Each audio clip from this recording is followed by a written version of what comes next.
Okay, I wanted a better camera angle, but my cat is here, so we'll just go with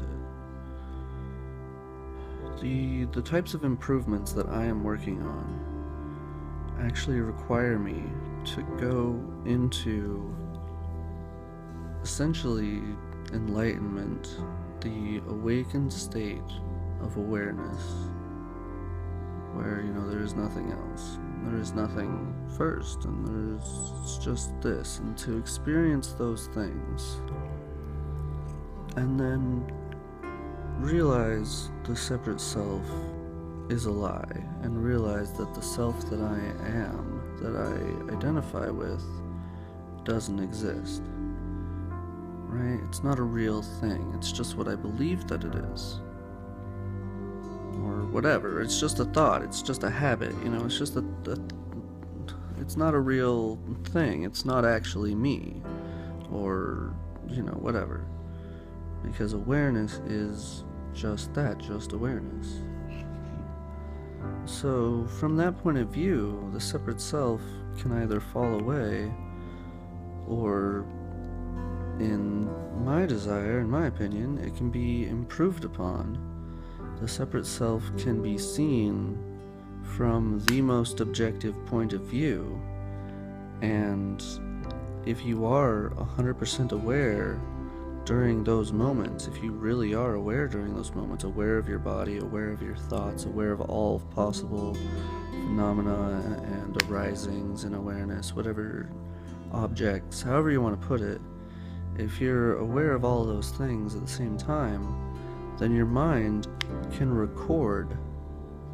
Your mind can record this, moment without judging, without saying anything.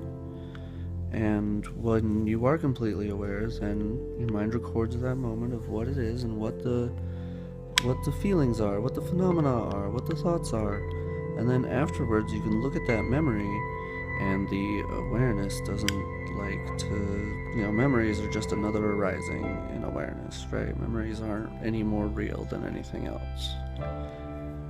But if you are deciding to be a separate self, and you are deciding to, be a person and be something and do something in the world, just because, just for fun, because you're a human being and you're on a planet and there's things to do, and, that's good. And so, if you're just doing that and you want to improve that, then that's a goal, that's a thing that you can do, and so why not?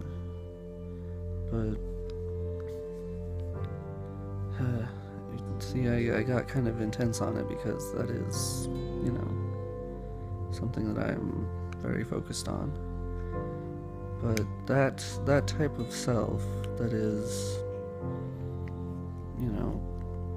just trying to improve all the time is kind of my work. That awareness has existed and always has and does and will forever, etc. That is what awareness is. That is my true self that is aware of everything, whatever. But using that, my mind can record what's going on, and I improve from it. And I learn from those moments of awareness, because that is the objective point of view. I connect the dots logically afterwards through my own biases. Right? So I improve not only my life, but I am improving the biases that I have as a separate self. And so taking that to the very beginning, you can choose to place a level of importance on whatever bias you decide to hold. And that level of importance kind of follows a specific scale. I mean, depending on your individual context, I suppose. I mean, of course you will have your own individual things that will make something more important to you, but a common one would be a religion, a moral value, a moral code. And that's something that people hold to a very high level of importance. And so if you place whatever your goal is on this thing,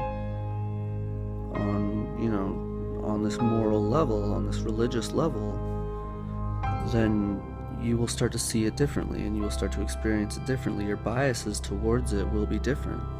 So you can change the biases that you have as a separate self towards input. And this change of bias allows you to react differently to different things. Right? It's almost like free will. It's some BS. It's all BS. But it's something that if you are a person living in the world doing things, it feels like a very powerful tool, because you're able to change your fundamental beliefs about this or that thing. And so of course you'll change how you act around this or that thing. And of course it'll change the rest of your life as it trickles down into your other importance levels. And you can place it wherever you want, you can place it as high as you want, and you can see the effects. And you can register the effects. And if you are aware of all the actual things that you're perceiving, or whatever, you are aware of being aware, then you can see the consequences, and you can do science with your actual life and with your actual self. You can do science with your separate self as your separate self, right? It's crazy, but